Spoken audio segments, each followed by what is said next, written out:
Bom, e aí galera, aqui a caixinha aqui do carro, acabei de fazer, era duas caixas velhas, o projeto é bem de peça, são dois falantinhos de 8 de 150 RMS, então os dois dá 300 RMS e o projetinho é bem feito, acredito que por ser um Fusca também vai dar uma acústica legal, então bem de peça dentro do Fusca fica espetáculo, né, pelo projeto em si, né?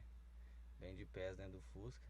Então são duas caixinhas daqueles mini system da Aiva, né, antigo, e eu optei por não desmontar a caixa e usar o alto-falante em outras caixas. Eu optei por montar. Que eu fiz? Eu fiz uma caixa em volta da caixa para montar elas assim. Os tweeter e médio estavam estourados, mas os graves não. Então eu arranquei fora os tweeter e os médios e montei a caixa assim.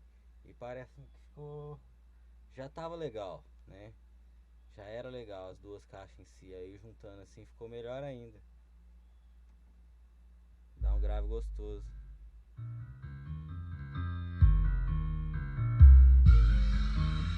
Ó, o volume tá no 24. Ela é espetacular, é mulher Kama Sutra. Em cima do palco ela mantém boa conduta. Pode sentar, mexer, depois se lambuzar.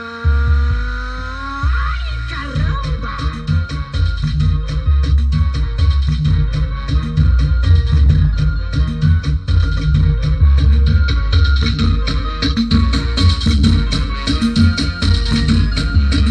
Ela trava, segura, que delícia, que gostosura.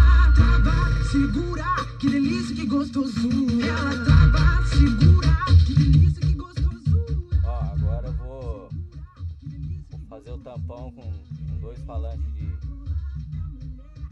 não sei, acho que eu vou cortar por hora, eu vou cortar o tampão com dois falantes de 6 só pra voz, e futuramente eu corto de novo pra colocar um 69, né? E os de 6 eu coloco na porta.